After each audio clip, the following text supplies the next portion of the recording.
Now, on an entirely different matter, Washington Democrats' inflation is slamming consumers with the highest prices in 40 years. One of the toughest blows has been the soaring cost of a trip to the gas pump. A gallon of regular costs a full $1 more today than it did a year ago. So after triggering an historic run of inflation and hammering American producers with anti-energy policies designed to restrict supply, our Democratic colleagues are suddenly talking about gas prices. And there's a bold, creative plan, temporarily suspending the gas tax to the tune of 18 cents. Oh, and excluding diesel. A slap in the face to truckers and a further burden on the supply chain. Oh, and just to make the political games transparent, they want this to expire right after the midterms, as soon as the next Congress is sworn in.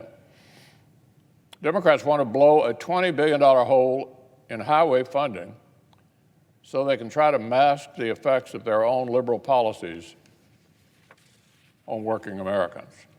They've spent the entire year waging a holy war on affordable American energy, and now they want to use a pile of taxpayers' money to literally hide the consequences.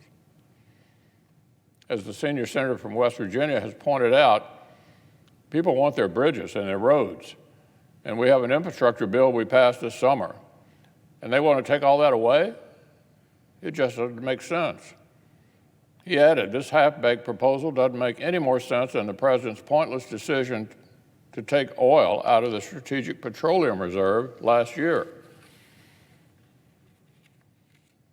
President Clinton's Treasury Secretary Larry Summers called this stunt short-sighted, ineffective, goofy, and gimmicky. That's the Secretary of the Treasury in the Bill Clinton administration about this idea.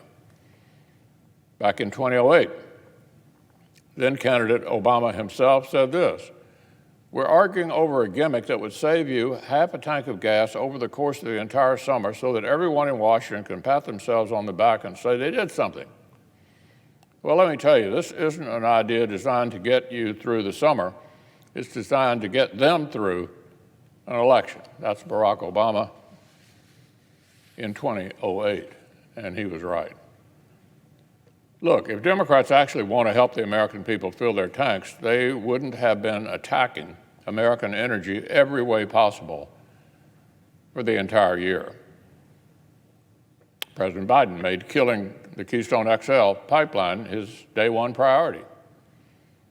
Democrats voted in lockstep to endorse President Biden's ban on new energy exploration on federal lands. At every turn, in every way, Democrats have made it harder to produce affordable and reliable American energy. Take any form of energy, and if the people in San Francisco don't find it fashionable, the Biden administration has gone after it. 3 years ago, under Republican policies, the United States became a net exporter of oil for the first time in more than 70 years. From a sheer mathematical perspective, for the very first time since World War II, we were producing all that we needed and then some. Alas, a very different philosophy now controls Washington. In President Biden's first year, our own oil imports from Russia hit a new all-time high. But as we speak, events in Eastern Europe are reminding the entire world that energy abundance is not just about families' pocketbooks. There's a colossal strategic cost when our nation and our allies become economically dependent on countries who don't like us very much. Some of our European allies have spent many years voluntarily winding down reliable sources like nuclear and coal and refusing to tap into their own considerable natural gas reserves via fracking. Instead, they gambled on less reliable sources, outsourced their perceived dirty work to places like Russia.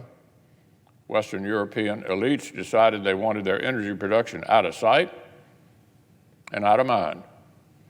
And Putin was all too happy to oblige them. Even after Russia invaded Georgia in 2008 and Ukraine in 2014, Germany willingly signed up for Putin's Nord Stream 2 pipeline. It would negate Ukraine's own pipelines and deny the money and leverage that Ukraine needs to keep Russia at bay. But Germany backed it. Meanwhile, Berlin put off building liquid natural gas terminals, instead choosing to rely on Russian gas and refusing to diversify its import options. I'm hopeful the latest indications that Germany is reconsidering this will prove to be accurate. The Biden administration has scrambled to connect our at-risk allies with some energy resources from everywhere else. But it should not have taken this latest Kremlin misbehavior to remind the West that self-sufficiency actually matters. It matters. And Democrats have still not flinched in their broader war against our own U.S. production. Glitzy summits in Paris, finger-wagging climate rhetoric are one way to approach energy policy. Actually exploring and developing abundant, affordable, and reliable domestic energy is another approach, and that's the approach that will actually work.